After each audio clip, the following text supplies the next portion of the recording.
Passo a palavra ao professor João César de Castro Rocha, palestra de Direito à Leitura Literária. Obrigado, João. Boa tarde. Eu gostaria inicialmente de agradecer à professora Maria Amélia Dalvi, ao professor Victor Sei, pelo convite para esta aula inaugural, que muito me honra. Para mim, a universidade pública, mais do que um local de trabalho, é uma vocação existencial, e eu acredito que não há neste país nenhuma instituição que ofereça para o povo brasileiro tanto quanto a educação pública o faz. É assim, para mim, uma grande honra poder proferir esta aula inaugural aqui no âmbito da Universidade Federal do Espírito Santo. O que eu vou apresentar para vocês hoje é um trabalho em curso. É literalmente uma hipótese. Nesse sentido, sintam-se, por favor, totalmente à vontade para não apenas desacreditar de tudo que eu direi, mas, sobretudo, para, após a fala inicial, durante o debate, para apresentar críticas e sugestões de aperfeiçoamento da hipótese que eu vou apresentar a partir de agora. Em texto merecidamente célebre, O Direito à Literatura, Antônio Cândido sublinhou a centralidade do literário na Constituição da Polis. É importante atentar à acepção que o crítico empresta ao conceito de literatura, pois não se trata da ideia tradicional e estreita do século XIX de arte verbal escrita. Pois, como se sabe, no contexto da filologia positivista, isto é, no contexto que assistiu ao surgimento da disciplina Estudos Literários na universidade, a expressão literatura oral seria antes um oxímoro, e a tarefa da filologia positivista era sempre a fixação da lição correta do texto, portanto, da palavra escrita. Como vocês recordam o adágio latino, as palavras voam com o tempo, mas a escrita é duradoura. Pelo contrário, a compreensão de Cândido é muito mais generosa, pois possui ânimo antropológico. Como as citações que eu farei são algumas muito longas e algumas em inglês, eu sempre as citarei em português e vocês terão uma citação na tela ao lado para acompanharem com mais facilidade. Cito então o ensaio de Antônio Cândido, Direito à Literatura. Chamarei de literatura, da maneira mais ampla possível, todas as criações de toque poético, ficcional ou dramático, em todos os níveis de uma sociedade, em todos os tipos de cultura, desde o que chamamos folclore, lenda, xiste, e até as formas mais complexas e difíceis da produção escrita das grandes civilizações.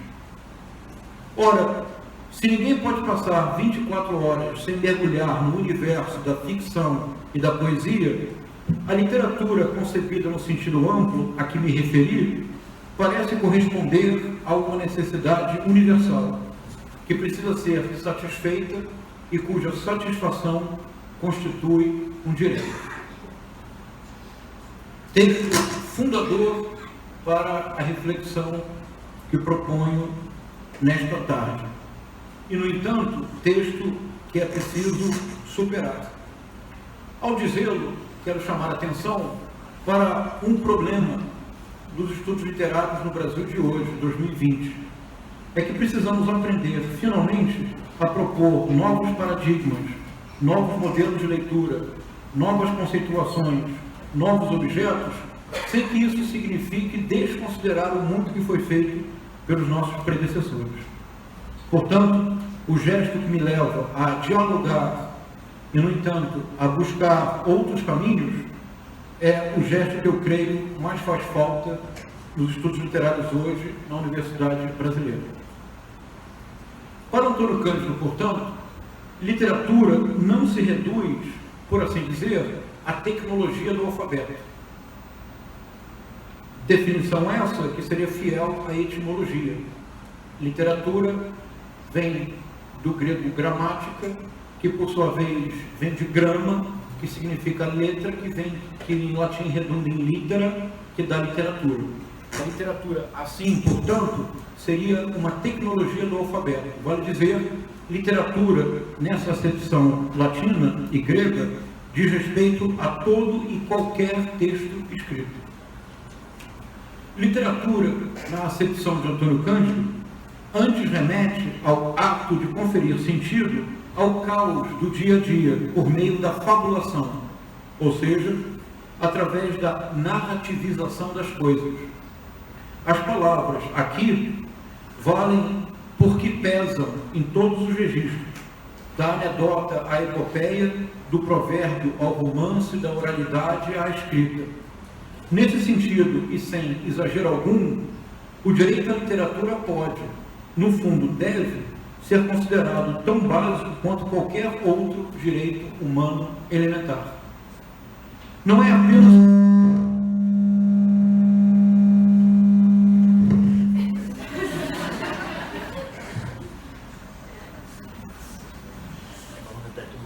É a técnica dos tempos contemporâneos, muito delicadeza.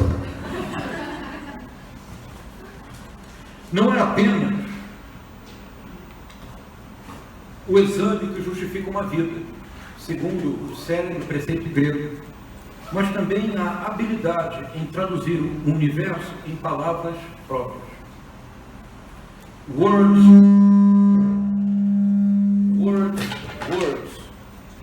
Respondeu o entediado príncipe da Dinamarca à pergunta impertinente de Polônio: What do you read, my lord? Palavras. A resposta de Hamlet à pergunta ociosa de Polônio: o que o senhor está lendo? Para além da irreverência estudada da frase hamletiana, a seu modo metódica, a reiteração é um sintoma da visão do mundo expressa no ensaio de Antônio Cândido. Palavras, pois supõe a centralidade da palavra no mundo do narrador. E recorde-se aqui a caracterização de Walter Benjamin do círculo de narradores e ouvintes. E podemos adicionar, no nosso caso, o circuito de escritores e leitores. Pois bem, e aqui o primeiro desafio. A resposta de Hamlet, nos dias que nos cabem, provavelmente seria images. Nem seria preciso esperar tanto tempo para assistir ao primado da imagem. Bastaria recordar o parágrafo de abertura de Alice no País das Maravilhas. A protagonista indaga sem constrangimento aparente: qual a utilidade de um livro, pensou Alice, sem imagens ou diálogos? Nesse caso, precisamos repensar o direito necessário, em boa medida urgente, para os desafios contemporâneos. Continuará sendo o direito à literatura, ou talvez possa ser o que proponho denominar o direito à leitura literária. Antes, porém, de tentar dar um passo além, em diálogo com Antônio Cândido, e em reconhecimento não somente necessário, mas também obrigatório, especialmente no período que nos cabe viver, 2020. Em novembro de 1986, foram eleitos deputados federais e senadores que formaram um Congresso Constituinte, cujos resultados resultaram na promulgação, em 5 de outubro de 1988, de uma nova Constituição, que revogava a anterior, de 1969, na verdade uma emenda que, se lhes parecer possível, endurecia ainda mais a rígida Constituição promulgada pela ditadura militar em 1967. Recorde-se que a emenda, também chamada de Constituição de 1969, é posterior ao Ato Institucional número 5, de dezembro de 1968.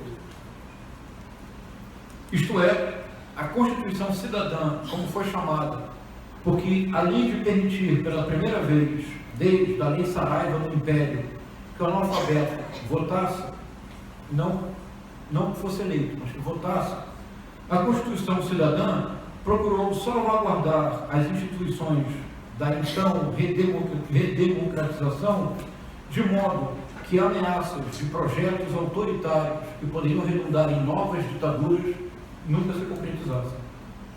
Esse é o objetivo principal de vários dispositivos da Constituição de 1988. Portanto, quando Antônio Cândido, nesse ambiente, se refere ao direito à literatura, o Antônio Cândido, de maneira absolutamente pertinente, está dialogando com o tempo que lhe cabe. E está incluindo a literatura, isto é, a fabulação, vale dizer, o direito humano básico de ser capaz de ter competências de escrita e de leitura, como um dos direitos que deveria também, ao seu modo, estar escrito na Constituição. Ora, a única forma de homenagear um pensador é seguir pensando. O contexto que vivemos hoje é um contexto muito diverso do contexto enfrentado por Antônio Cândido. Precisamos, pois, repensar os conceitos. É o que eu estou propondo. E principio por uma breve parada na década de 1970. Ao assumir a cátedra de dramaturgia na Universidade de Cambridge, Raymond Williams proferiu uma palestra fascinante. A palestra se chama Drama in a Dramatized Society. O sentido vai ficar claro. E foi publicada no ano seguinte, em 1971. O crítico, cuja orientação possui muitos pontos em comum com o trabalho de Antônio Cândido, propôs uma questão que somente se tornou mais e mais atual. E, por favor, não se espantem com os termos que serão usados, eles são deliberados. Como entender o consumo de ficção numa sociedade que aumentou ao máximo a oferta de produtos associados ao gênero dramático, na acepção aristotélica? Ou seja, aquele gênero no qual os personagens se apresentam a si mesmos durante a ação. Entenda-se o alcance do problema descortinado de maneira pioneira por Raymond Williams. É no horizonte de uma sociedade dramatized, na qual o drama predomina, que o drama parece entrar numa crise de proporções inéditas. Pois, se a sociedade como um todo se torna sempre mais dramatized, exposta à ficção, precisamente a ficção perde boa parte de sua razão de ser. No mínimo, sua potência é diluída. Ora, até aproximadamente a década de 1950, a recepção de universos ficcionais ou dramáticos demandava um gesto específico, exigia uma determinada escolha. Comprar um livro, sair de casa para ir ao teatro ou ao cinema, escolher um programa de rádio. Ou seja, ao gesto correspondia um ritual, ainda que secularizado ao ponto de sua relativa naturalização. É verdade que a difusão do rádio e a correspondente produção de dramas adaptados e de radionovelas principiou a tornar o ritual demasiadamente disponível, prosaico mesmo. Contudo, coube à televisão sua mais completa banalização, e este é o ponto do Raymond Williams.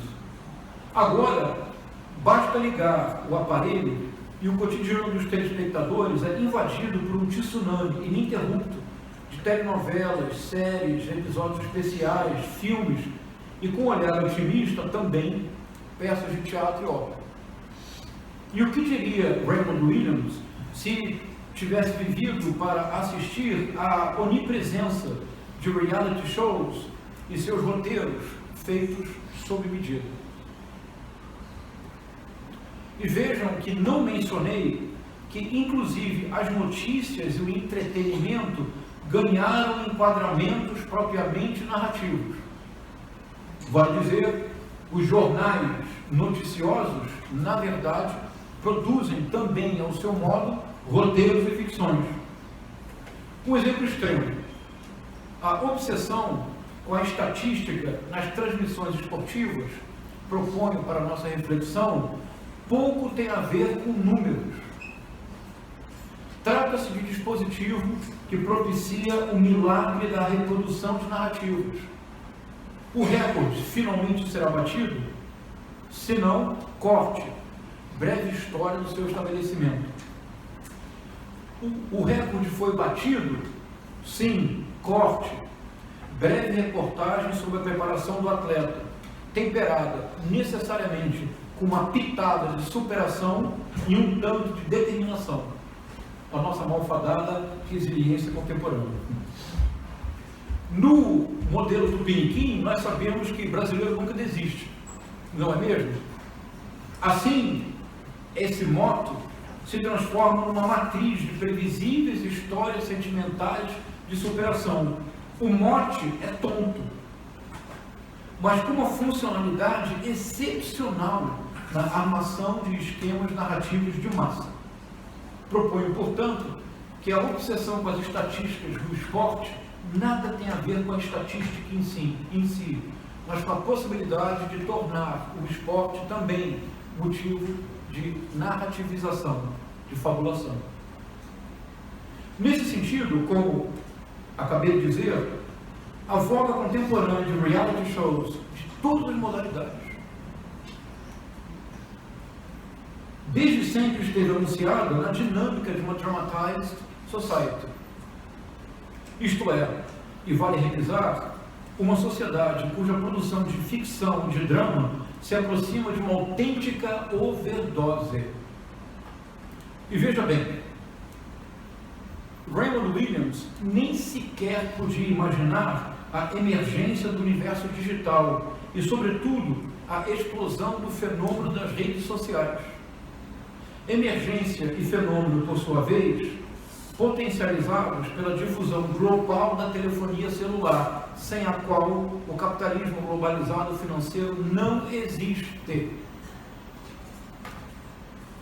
Finalmente chegamos ao momento, proponho, da hyper-dramatized society, na qual a oferta de drama ou de ficção supera em muito a capacidade de recepção, pois hoje em dia a produção de matéria ficcional, por assim dizer, tornou-se a respiração artificial que ameaça sufocar a todos nós num aluvião de selfies emolduradas por sugestões narrativas e numa tempestade perfeita de linhas do tempo que em si já são construções ficcionais.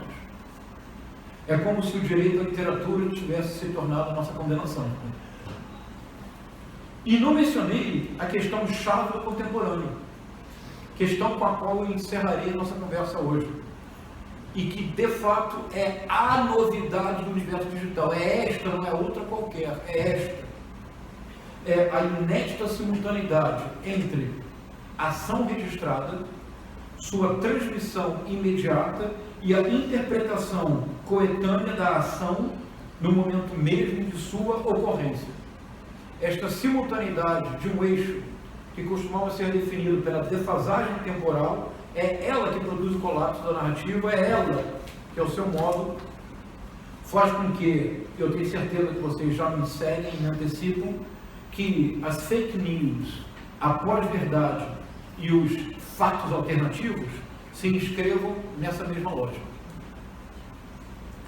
Em alguma medida, o direito à literatura, ou seja, o direito à capacidade de fabulação e de ideação de mundos próprios, vulgarizou-se a tal ponto, e essa é a minha hipótese principal, que eu reconheço ser polêmica, vulgarizou-se a tal ponto com a emergência do universo digital e a expansão mundial das redes sociais, que já passou da hora de propor uma pausa e repensar nossos conceitos e nossas teorias.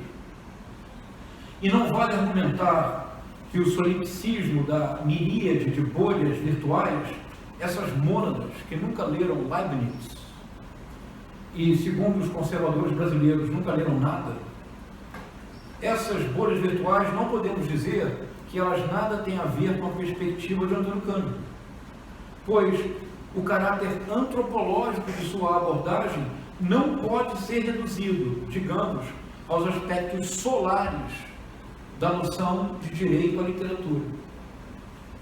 Vimos o contexto que motivou o ensaio de Cândido, é importante reconhecê-lo.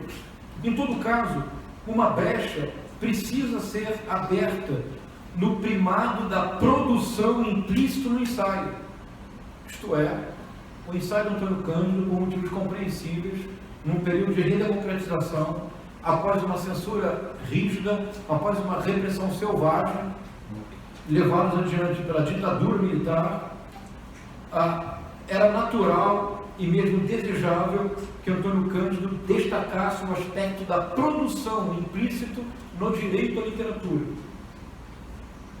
Ora, eu lhes pergunto, para a nossa reflexão, hoje, 2020, quando parece que já não somos capazes de escutar ao outro, quando parece que apenas queremos falar e falar e falar, não será o caso de imaginar que tão importante quanto a habilidade de fabular é a capacidade de dialogar com as formas alternativas de imaginação?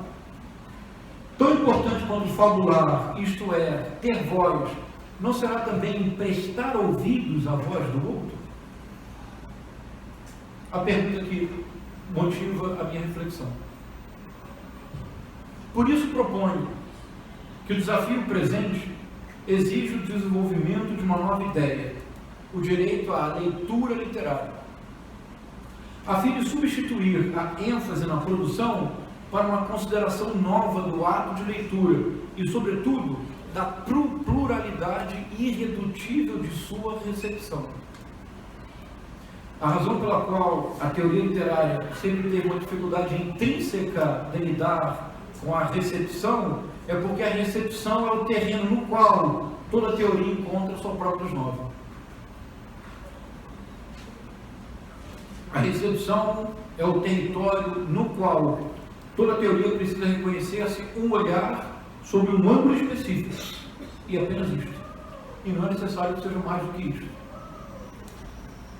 E assim como Cândido ampliou ao máximo a noção de literatura, precisamos, num primeiro momento, realizar uma operação semelhante com a leitura, para, num segundo instante, aperfeiçoar o conceito de leitura literária. Contra o ensimesmamento da cultura do self, que é sempre uma cultura quase exclusivamente, se não exclusivamente, de produção e automodelagem, a leitura, especialmente a leitura literária, potencialmente obriga a um engajamento com algo que nos é necessariamente exterior. E a potência da leitura literária é ainda maior porque isso se realiza sem que nós necessariamente tenhamos consciência do ato no instante em que o realizamos. Ou seja, quando estamos todos lendo, por exemplo, Madame Bovary, há um instante do qual não temos consciência em que passamos, em alguma medida, a viver no horizonte existencial de Emma. E quando lemos Dom Casmurro, há um instante em que tanto podemos escolher habitar a incerteza de Bento Santiago, quanto imaginar a voz sempre calada de Capitu. Mas, ao fazê-lo, nenhum de nós, pelo menos eu espero, interrompe a leitura para dizer para si mesmo: ei, veja que agora eu tenho um insight antropológico, e se deixar de ser o que sou, no entanto, também sou outro, ou seja, Capitu. Eu realmente espero ardorosamente que ninguém neste auditório jamais tenha tido tal reflexo ao ler um texto literário. Mas precisamente porque o reflexo não está presente, a potência antropológica é ainda mais forte. Ela nos define, ela define isto que nós chamamos a possibilidade do humano. Não é casual que em todas as utopias autoritárias, e toda utopia é autoritária, que em todas as utopias autoritárias há algo que não se pode fazer, não se pode ler literatura. De Campanella, Bacon a Ray Bradbury. Mas, afinal, o que entendo por leitura literária? E reforço a ideia de que esta, na verdade, é a primeira apresentação que faço desta hipótese. É ainda uma hipótese que preciso aperfeiçoá-la muito. Portanto, sinto-se à vontade para criticar e sugerir novas ideias. Vamos lá. Em vez de oferecer uma resposta descarnada, por que não lermos juntos dois autores-chave na criação de textos que não apenas favorecem, como também exigem que o leitor e a leitora reconheçam a potência da leitura literária, reconheçam antropologicamente, isto é, sem interrupções inadequadas. E, em homenagem ao professor Vitor Sei, eu começarei com Machado de Assis. Machado de Assis, em Dom Casmurro, inventou a teoria maliciosa dos livros confusos e dos livros omissos. Os primeiros, os livros confusos, tentam tudo esclarecer. E assim, com sua escassez deselegante de elipses, terminam por embaralhar a leitura numa profusão de detalhes. Já os últimos, os livros omissos, pelo contrário, convocam a imaginação propriamente criadora dos leitores. Eis a passagem decisiva. Nada se emenda bem nos livros confusos, mas tudo se pode meter nos livros omissos. Eu, quando leio algum desta outra casca, não me aflijo nunca. O que faço, em chegando ao fim, é cerrar os olhos e evocar todas as coisas que não achei nele. Assim preencho as lacunas alheias. Assim pode também, leitor, leitora, preencher as minhas. Sem dúvida, o leitor amigo não recusaria o convite, inaugurando o traço definidor da prosa machadiana. Mas atentemos para um detalhe na citação, porque há mais. É preciso cerrar os olhos para melhor apreciar o jogo de cena. Vocês se recordam? É a famosa definição de William Barton. A leitura começa quando os olhos se levantam do livro. Cerrar os olhos é um conselho que Machado de Assis bebeu na fonte que mais frequentemente consultou. E, no fundo, um autor como Machado de Assis, Jorge Luis Borges, são leitores que eventualmente escrevem. Porque, no caso de Machado de Assis e Jorge Luis Borges, ler é escrever com os olhos. E escrever é a anotação da memória de leituras prévias. E passemos da teoria à prática. Recorramos à obra de William Shakespeare para continuar a formular a noção de leitura literária e, claro, do direito a ela. E Henrique V, William Shakespeare oferece uma fascinante reflexão acerca da centralidade da recepção do ato estético. É a única peça de William Shakespeare que, para cada um dos 5 atos, possui um prólogo, em que um ator, no papel do coro, exorta o espectador a uma determinada função. Veja, Machado de Assis, leitor atento, sintetizou a lição no fecho emblemático do conto A Chinela Turca.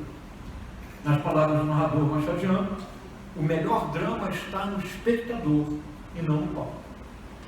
Lição retirada literalmente de Shakespeare. Escrita em 1599, Henrique V celebra a façanha militar do rei Humônio, que em 1415, ao triunfar contra os franceses na Batalha de Azincourt, embora lutassem em condições muito adversas, liderando um exército consideravelmente menor do que as forças do adversário, Henrique V tornou possível supor o advento do futuro Reino Unido, congregando ingleses, escoceses, irlandeses e gauleses. Tarefa hercúlea, a época improvável. Basta recordar o jogo de cena com a diversidade de formas de uso do inglês. Aliás, diversidade habilmente explorada pelo dramaturgo, com efeitos tanto cômicos, a diferença em si mesma dos sotaques e dos usos do inglês favorece diálogos divertidíssimos, alguns dos mais divertidos diálogos do teatro shakespeariano, tanto efeitos cômicos quanto sérios. A liderança justa e firme do rei propicia a coordenação dos esforços numa única direção. Portanto, o tema da peça, propriamente um history play, um drama histórico, implicava um desafio. E é este desafio que nos importa para propor uma ideia do que possa ser a leitura literária nesta acepção, a outra. Ora, Shakespeare parece perguntar-se: como colocar em cena a dimensão épica do conflito? Para que se tenha uma ideia, este conflito, esta batalha, era considerada a batalha definidora do caráter inglês da Inglaterra, somente superada na Segunda Guerra Mundial com a resistência ao bombardeio alemão. Portanto, a dimensão épica do conflito era um desafio grande, porque envolveu milhares e milhares de soldados. Como dar a ver a disparidade de forças em combate e o consequente heroísmo das tropas inglesas num palco de dimensões limitadas? O coro encarece a complexidade da tarefa na famosa abertura da peça, que é a abertura do prólogo. Eu vou ler a tradução para vocês, de Carlos Alberto Nunes. Se de musa de fogo eu dispusesse para escalar o céu mais rutilante da invenção, por teatro um grande reino, príncipes como atores e monarcas para a cena admirável contemplarem, então viria o belicoso Henrique, tal como é mesmo, qual um novo Marte. Eu proponho que façamos agora um exercício de imaginação crítica, e vale a pena correr o risco. Teria o dramaturgo elisabetano antecipado em alguns séculos a transmissão, por assim dizer, ao vivo de acontecimentos históricos? E recordem-se que eu terminarei a nossa conversa voltando a esta transmissão simultânea. Veríamos assim, em um palco que rivalizaria com a geografia da própria ilha, o rei Henrique desempenhar uma e outra vez o papel de líder inspirador. Em todo caso, o desafio era ainda maior, porque a Batalha de Azincourt se encontrava solidamente inscrita na memória coletiva britânica. E a memória coletiva britânica passa a ser memória coletiva britânica porque houve a Batalha de Azincourt, em 1415. No famoso discurso do dia de São Crispiniano, no ato 4, é a terceira cena, um dos textos mais conhecidos de toda a literatura ocidental, especialmente do teatro shakespeariano, o Henrique V shakespeariano plasmou a moderna ideia de nação, e não apenas para a Inglaterra, mas também, e sobretudo, para o futuro Reino Unido, que à época da escrita da peça simplesmente não existia. O Reino Unido é posterior à escrita da peça. Em alguma medida, Shakespeare é responsável pela emergência da ideia de Reino Unido. O que não é pouca coisa, não é verdade? Nós, os poucos felizardos, nós, púgilo de irmãos, pois quem o sangue comigo derramar ficará sendo meu irmão, por mais baixo que se encontre, confere de nobreza o dia de hoje. Isto é, a nação somente se forma quando há um elo comum que a atravessa, em todos os escalões sociais, em todos os níveis, com a força da palavra shakespeariana. Como estar à altura do réptil? Como demonstrar este momento épico num palco, com um número reduzido de atores, num espaço mínimo? Hábil no emprego de recursos retóricos, o coro, antes de propor uma saída, aumenta, se me permitem a coloquialidade, o tamanho da encrenca.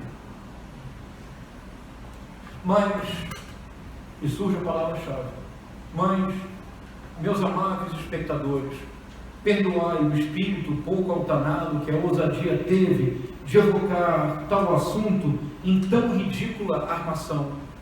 Poderá esta pequena rinha de galos abranger os vastos campos da França? Ou nos será possível pôr neste ó de madeira os capacetes que os ares de Azincourt aterroraram? Essa é a famosa citação de Shakespeare, diz o wooden O, este ó amadeirado, que era a própria forma do teatro na qual a peça se representava, o The Globe. A dificuldade se torna adequadamente dramática se recordarmos o principal obstáculo a ser vencido pelo próprio Henrique, o personagem histórico, não apenas a criação shakespeariana. Em outras palavras, pois é só delas que aqui se trata, a juventude do futuro rei nada prenunciava de bom, muito menos de espetacular. Uma pequena nota ao pé de página, a comparação seria com o rei, com o imperador Dom Pedro I, cuja juventude foi pândega, boêmia e em nada prenunciava um futuro imperador. A juventude do Henrique, antes de tornar-se rei, foi uma das juventudes mais desregradas e boêmias da história da Inglaterra. Boêmio, impulsivo, sempre distante do estudo, avesso à disciplina, como se não estivesse destinado a suceder seu pai. Na lembrança do arcebispo de Cantuária, na palavra de Shakespeare, as tendências dispersivas de então, os companheiros superficiais, ignaros e grosseiros, passavam as horas todas em banquetes, orgias e desportos, sem que nunca mostrasse aplicação ou procurasse recolher-se, ou evitar os logradouros públicos e o bafejo da gentalha. Pelo contrário, o Henrique jovem lá estava todo o tempo. Luís, pelo contrário, o Delfim da França, e vocês sabem que em francês o Delfim é o sucessor do rei. Luís, o Delfim da França, cometeu seu maior erro ao confiar imprudentemente no êxito militar, porque sua imagem de Henrique V foi moldada no comportamento do jovem impetuoso, indiferente à condição de herdeiro do trono. Por isso, no juízo do Delfim francês, um reino governado por este jovem não poderia opor resistência séria ao exército francês, que, além de tudo, era mais numeroso e mais bem treinado. Portanto, não haveria motivos para temer a Inglaterra. Diz, então, na peça, o Delfim da França,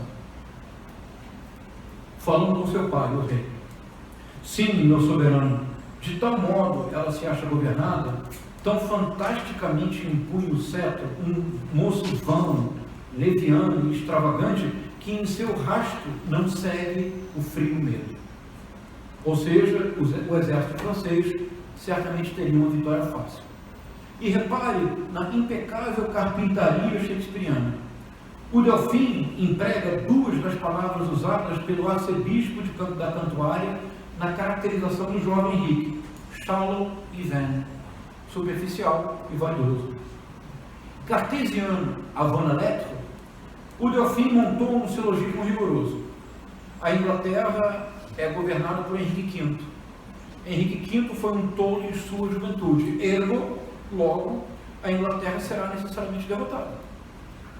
Faltou ao príncipe francês compreender que, heraclitianos e voluntários, os homens mudam para melhor ou para pior, claro está. Mas o ponto é que ninguém pode ser aprisionado ao próprio passado, ainda que seja um passado para chamar de seu. No diálogo do bispo de Ely com o arcebispo de Cantuária, destaca-se precisamente a transformação do jovem impetuoso no rei sereno. Diz o bispo de Cantuária: o rei é bem intencionado e cheio de boas qualidades. Resposta: e um sincero admirador da nossa Santa Igreja. Insiste o bispo de Cantuária: não prometiam isso as estroinices de sua mocidade. Só parece que ao exalar seu pai o último alento, sua selvageria também nele viesse a morrer. As coisas começam a ficar mais claras, não é mesmo? Se eu pudesse, eu pediria a vocês: fechem os olhos. E eu esclareço daqui a pouco o porquê. A companhia teatral shakespeariana estava diante de um impasse, quase uma impossibilidade, qual seja, como metamorfosear o acanhado palco do The Globe num cenário crível da mais importante vitória militar da história inglesa. Como superar os limites intransponíveis da encenação, a fim de seduzir a plateia. De igual modo, e esse paralelismo é um dos paralelismos mais impressionantes do teatro shakespeariano e quase nunca valorizados pela crítica especializada, Porque vocês sabem que o problema da crítica especializada shakespeariana é que eles sabem inglês perfeitamente.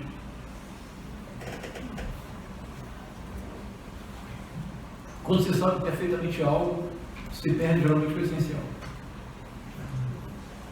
De igual modo, Henrique V, o personagem shakespeariano e o personagem histórico, ele se deparou com um dilema similar.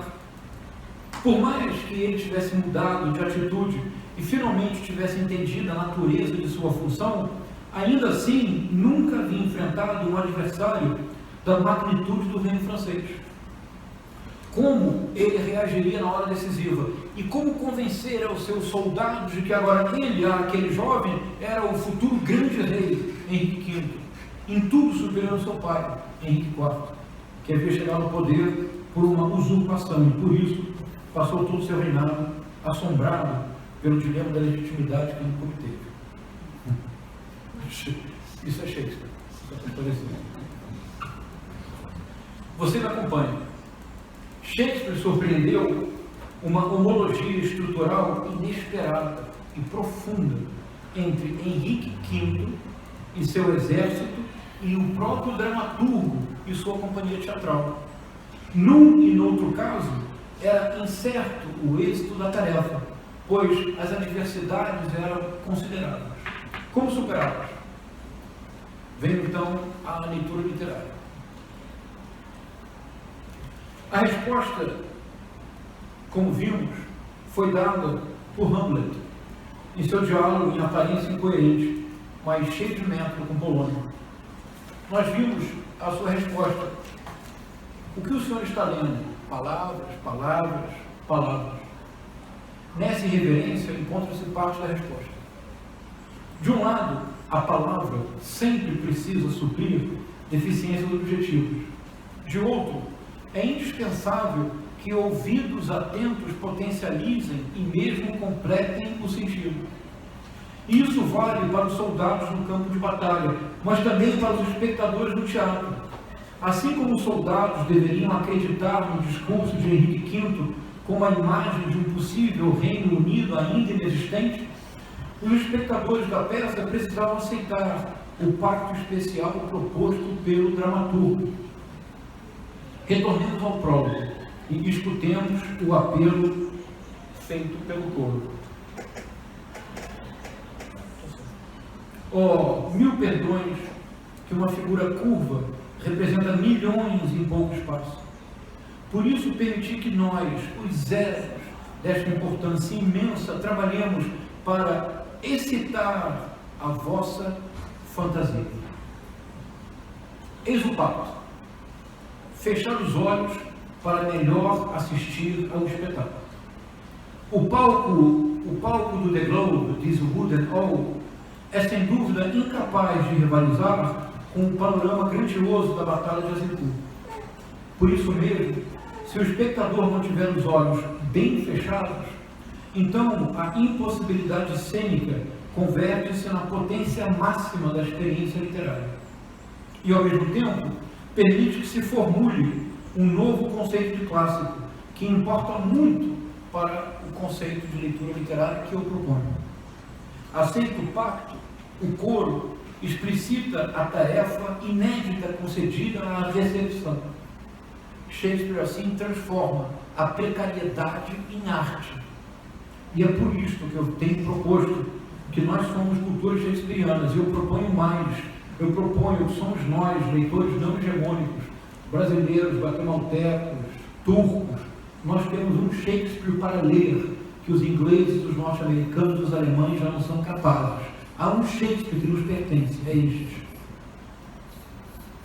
É o Shakespeare que transforma a precariedade em acicate para a imaginação. É o Shakespeare que pode esperar uma hora para que uma porta seja aberta. É o Shakespeare que pode improvisar se não há microfone. É o Shakespeare que sempre transforma a condição que vivemos numa circunstância inédita. Esse Shakespeare nos pertence, muito mais que aos colegas de Oxford e Cambridge. Eles sabem demais. Eis o pacto. Fechar os olhos para melhor assistir ao espetáculo. Por isso mesmo, Se o espectador, aceita o pacto, o coro explicita a tarefa inédita concedida à recepção. Esta peça do Shakespeare deveria ser leitura obrigatória. Suprir com um pensamento nossas imperfeições. Cortai cada homem em 1000 partes, e assim formai exércitos imaginários. Quando vos falarmos em cavalos, pensai que à vista os tendes, e que eles as altivas ferraduras na terra batida imprimem. Pois são vossos pensamentos que a nossos reis agora hão de vestir, levando-os para todos os lados, dando saltos pelo tempo, concentrando numa hora de relógio fatos que demandaram muitos anos. No prólogo do terceiro ato, numa síntese, em 2 versos, tudo se diz. O coro, na iminência da cena decisiva, a batalha mesmo, terceiro ato, quando ocorrerá o famoso discurso do dia de São Caspiniano, o coro, como se já não tivesse mais argumento, se dirige à plateia e literalmente pede. É quase uma oração. E ele diz para a plateia: Still be kind and eke out our performance with your mind. Ou seja, sede gentis e completai nossa encenação com vossa imaginação. O pulo do gato shakespeariano leva longe. Suprir com o pensamento nossas imperfeições. Still be kind. No vocabulário machadiano, em diálogo muito provável com o coro de Henrique V, eu estou propondo, então, ao professor Vitor Sei, que a teoria dos livros omissos vem diretamente de Henrique V. É uma inteligentíssima tradução machadiana. E no vocabulário machadiano trata-se de enorme distância, mais do que simples diferença entre livros confusos e livros omissos. E eu sei que eu já falei disso, mas há em toda repetição uma diferença. Façamos como o próprio Machado sugeriu. É necessário ler, reler e transler. E eu voltarei a citar a mesma passagem com uma pequena ampliação. E caberá a vós descobrir qual é a ampliação, como no teatro shakespeariano. Nada se emenda bem nos livros confusos, mas tudo se pode meter nos livros omissos. Eu, quando leio algum desta outra casta, não me aflijo nunca. O que faço, chegando ao fim, é cerrar os olhos e evocar todas as coisas que não achei nele. Quantas ideias finas me acodem então, que de reflexões profundas. Assim preencho as lacunas alheias, assim podes também preencher as minhas. Concluo. O universo digital apresenta desafios inéditos para o local no qual nos encontramos, a universidade. Mas o desafio não é inédito pela introdução de um poderoso meio de comunicação com consequências imprevisíveis e não planejadas. Isso já aconteceu na história da universidade e deu origem à universidade moderna. Em 1809, quando na Alemanha, em Berlim, se estabelece o primado da universidade moderna, isto é, aquela que associou ensino à pesquisa, tratava-se em alguma medida de uma resposta ao desafio imposto pela divulgação do texto impresso, mas do livro, que somente no século XVIII tornou-se um objeto acessível para todos, porque antes o preço do livro era muito caro. É um tema fascinante, mas não terei tempo de tratar agora. Seria muito longo, podemos na conversa expandir. Quero apenas dizer que o que realmente é inédito na tecnologia digital, que hoje domina de maneira onipresente o nosso cotidiano, não é o alcance. Alcance é sempre uma questão proporcional. Não é a difusão. Houve um tempo em que a imprensa era praticamente o único meio de comunicação disponível. Hoje, o digital precisa disputar espaço com outros meios. O que realmente é inédito, e talvez não tenhamos ainda desenvolvido uma reflexão sobre este ponto para a nossa área, é a simultaneidade. Isto é, o universo digital propiciou o que pareceria uma ficção científica. Hoje, qualquer um de nós tem acesso a uma ação no instante mesmo em que ela ocorre, através da sua transmissão simultânea por meios digitais, e não somente isto, tem acesso também a uma interpretação daquilo que está ocorrendo diante dos seus olhos. Portanto, ação, transmissão e interpretação deixaram de compor um eixo de horizontalidade definido por uma necessária defasagem temporal. Isto que chamamos de hermenêutica, o que chamamos de interpretação, o que fazemos na universidade depende desta defasagem temporal. A hermenêutica só é possível se houver entre a ação e a sua interpretação o decurso de tempo, de modo que seja necessário, através de um gesto interpretativo, retornar àquela ação agora pretérita.